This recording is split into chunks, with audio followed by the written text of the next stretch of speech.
वाहिगुरु जी का खालसा श्री वाहिगुरु जी की फतेह। गुरुद्वारा श्री गरना साहिब बोदल। आप सभी ने मेरी गुरुद्वारा साहिब पुल पुख्ता हिंदी इतिहास वाली वीडियो आप सभी ने देखी होगी, जिसमें मैंने आप सभी को बताया था कि गुरु साहब ने पठान पेंदे खान के कहने पर 6वें पातशाह गुरु हरगोबिंद साहिब जी 1 महीना 13 दिन यहाँ आकर रुके थे। साथ ही मैंने बताया था कि उसी समय टाली साहिब व गरना साहिब को भाग लगाए थे। और आज हम गरना साहिब गुरुद्वारे के बारे में विस्तार से जानेंगे। 1677 ईस्वी में मीरी पीरी के मालिक श्री हरगोबिंद पातशाह जी करतारपुर से चलकर गुरमति का प्रचार यानी कि सिक्खी का प्रचार करते हुए इस नगर बोदल में पहुंचे। उस समय बोदल नगर में गरना के पेड़ों का घना जंगल था और इसका मालिक एक मुसलमान था। जब गुरु हरगोबिंद पातशाह जी इस जंगल से गुजर रहे थे तो एक गरने की पेड़ की सूखी टहनी गुरु जी के चोले पहने हुए वस्त्रों में अटक गई।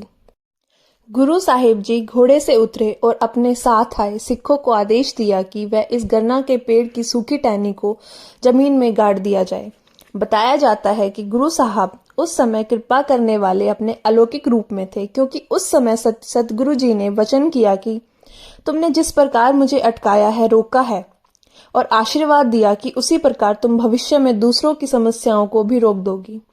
और कहा जाता है वह गरना की सूखी टहनी हरी भरी हो गई और गरना का पेड़ बन गई, जिसके स्पर्श या छूने मात्र से ही संसारी जीवों की रुकावटें दूर हो जाती हैं। जैसा कि मैंने पहले आप सभी को बताया है कि बोदल मुसलमानों का एक गांव था, जिसके पूर्वज हिंदू थे। आसपास के पेड़ों को काटकर जमीन बनाने का आदेश मुसलमान मालिक द्वारा दिया गया और गरना के पेड़ों को काटने का काम शुरू हो गया और साथ ही साथ गुरुवर प्राप्त गरने वृक्ष को भी कटवा दिया गया। पर उसकी हैरानी की हद ना रही जब अगले दिन उसने देखा कि गरने का पेड़ उतना ही ऊंचा और हरा भरा है जितना वह पहले था। मुस्लिम ने पेड़ को फिर से काटने का आदेश दिया, लेकिन अगले दिन भी गरने का पेड़ उसी तरह से परिपूर्ण हरा भरा हो गया। तीसरी बार उस मुसलमान ने इस गरने के वृक्ष को जड़ से उखाड़कर फेंक दिया।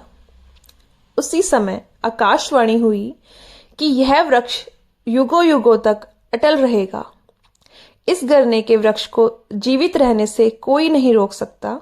तुम इसे उखाड़कर कभी खत्म नहीं कर सकते। अगली सुबह उठकर देखा तो पाया वृक्ष हरा भरा था।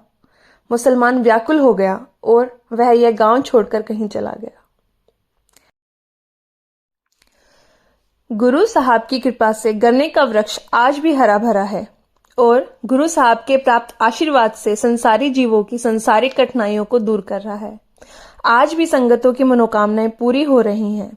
इस गन्ने के वृक्ष को वर प्राप्त है। जो भी इस वृक्ष से सच्चे मन से जो भी मांगेगा उसकी मनोकामनाएं पूर्ण होगी। यह ऐतिहासिक इतिहास मैंने आपको स्वयं गुरुद्वारे द्वारा बताई गई जानकारी से बताया है। वाहिगुरु जी का खालसा श्री वाहिगुरु जी की फतेह।